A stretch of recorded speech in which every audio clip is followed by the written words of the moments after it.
शुक्लाम्बरधरं विष्णुं शशिवर्णं चतुर्भुजं प्रसन्नवदनं ध्यायेत् सर्वविघ्नोपशान्तये।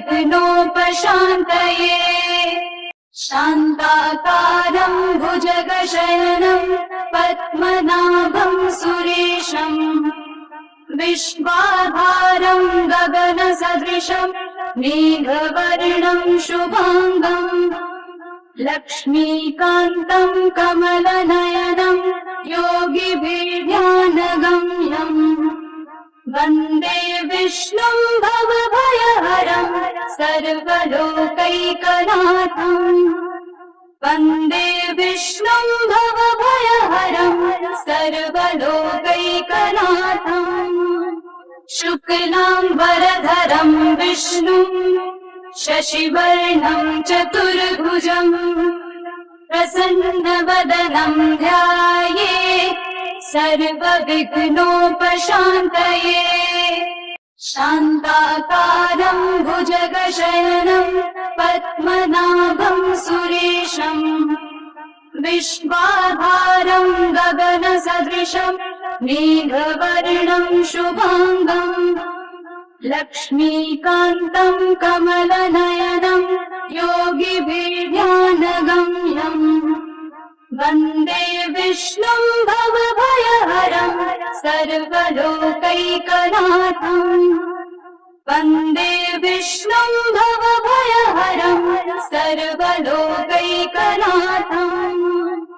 शुक्लाम्बरधरं विष्णुं शशिवर्णं चतुर्भुजं प्रसन्नवदनं ध्यायेत् सर्वविघ्नोपशान्तये। शान्ताकारं भुजगशयनं पद्मनाभं सुरेशं विश्वाधारं गगनसदृशं मेघवर्णं शुभांगं लक्ष्मीकान्तं कमलनयनं योगिभिर्ध्यानगम्यं वन्दे विष्णुं भवभयहरं सर्वलोकैकनाथं। वन्दे विष्णुं भवभयहरं सर्वलोकैकनाथं। शुक्लाम्बरधरं विष्णुं शशिवर्णं चतुर्भुजं प्रसन्नवदनं ध्यायेत् सर्वविघ्नोपशान्तये। शान्ताकारं भुजगशयनं पद्मनाभं सुरेशं विश्वाधारं गगनसदृशं मेघवर्णं शुभांगं लक्ष्मीकान्तं कमलनयनं योगिभिर्ध्यानगम्यं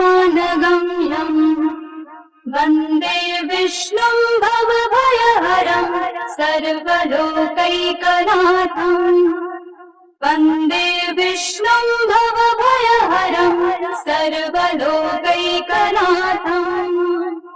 शुक्लाम्बरधरं विष्णुं शशिवर्णं चतुर्भुजं प्रसन्नवदनं ध्यायेत् सर्वविघ्नोपशान्तये।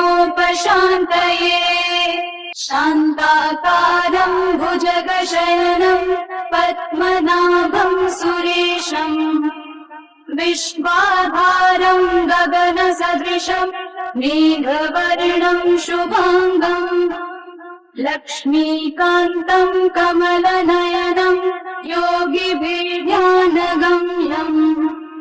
वन्दे विष्णुं भवभयहरं सर्वलोकैकनाथं। वन्दे विष्णुं भवभयहरं सर्वलोकैकनाथं।